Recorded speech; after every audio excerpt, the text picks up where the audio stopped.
Alicante in Spain became the home of the Volvo Ocean Race back in 2010 when the event built its impressive purpose-built headquarters down here. It's run all its races from here since then, and since becoming the Ocean Race, it's continued to remain in Alicante. And it'll be here where the finish will be of leg 2 from Cascais, before the fleet then moves on to the final finish in Genoa. But as I'm sure you can imagine, it's pretty tricky organising a race that goes round Europe at the moment. But the organisers have gone to extraordinary lengths to make sure it can happen, both safely and within the rules and guidelines that surround COVID at the moment. Which is why I'm here and not in Cascais. Because after the start in Lorient, we jumped in a car and drove down to Alicante, which is where I'm going to be helping the team down here, producing the content remotely for the rest of the race. Now, in case you're playing catch up right now and you missed the first leg, here's a little roundup of what went on. If the last Volvo Ocean Race taught us anything, it must surely be that the VO65s are capable of some really close racing. So perhaps we shouldn't have been surprised when the first race to be run since then delivered an equally close spectacle. But few were expecting what happened at the end of the first leg. The leg from Lorient to Cascais started as a drift-off. The fleet of 7 VO65s and 4 Amoca 60s ghosted across the start line. We've got Sailing Poland down at the bottom with Team Axel Nobel just on top of them, and those two boats have certainly been able to get through.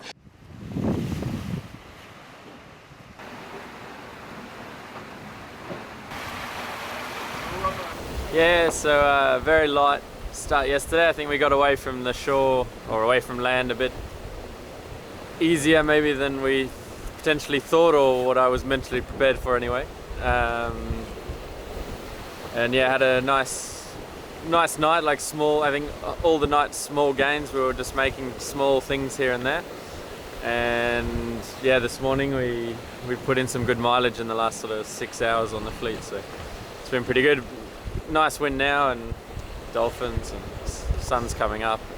It's all fairly acceptable, really.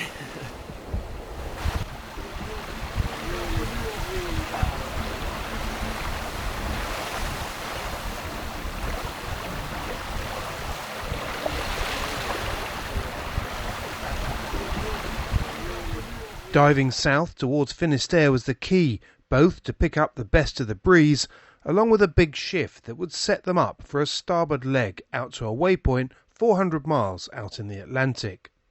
From there it was a jibe and then a reach back to Cascais, except it wasn't as simple as that. A cold front was approaching from the west, which had lots more breeze and a big shift in store. But once the fleet was around the waypoint, the front was also travelling at around the same speed as the boats. Running ahead of the breeze was a big risk. When they were in it though, it was fast.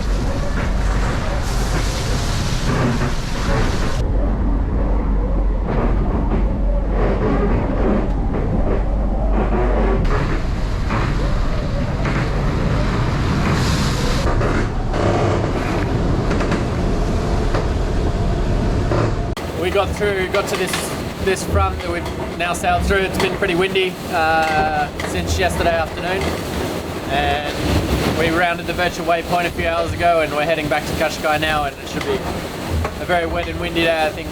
So it's nice to be going fast, but definitely a different lifestyle.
The drag race to Qashqai was pretty impressive and a welcome blast for the crews.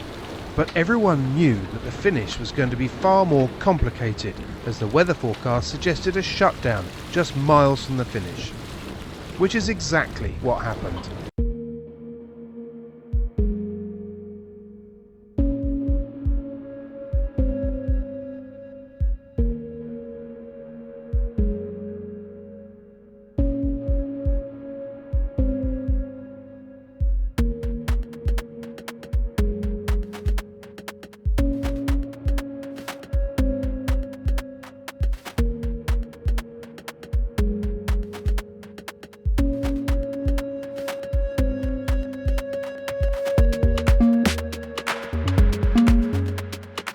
But there was another hurdle too, the traffic separation zone off Qashqai, an exclusion zone for the fleet. The big decision was which side to pass it. And then once most had decided to go to the south, just how close could they dare to get to the line? It created a bizarre bunch-up on the boundary that looked more like the squeeze into the leeward gate at a dinghy championships. I guess it's really hard to see when you see the images on the boat that we're basically racing up a giant brick wall that we can't cross or get a points penalty, and the wind was super light, everyone was jockeying for position, and yeah, we're all sort of trying to fight for a space, and unfortunately we had a little incident with the Lithuanian boat. We got a little puff of wind, and the 60s actually accelerate a lot quicker than the 65, so all of a sudden we had a speed differential, and obviously there's an exclusion zone right by the side of us, and we're trying to fit the boat through the gap, and yeah, sadly we didn't quite fit. But you know, we've acknowledged the fact that we had an incident. We did our turns immediately, and you know, we've discussed everything with the other team, and looking forward to the next leg. And then came the most incredible sprint to the finish. After more than 1,300 miles and 4 days at sea, the result of the VO65 class was decided just metres from the line. Team Childhood had been leading but had a problem.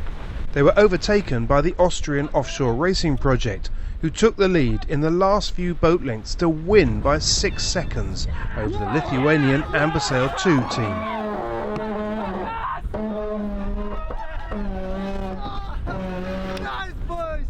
The full 7-boat VO65 fleet finished within 6 minutes. We had the newbies, a young team, not that much experience, of course as sailors, but not with the ocean race.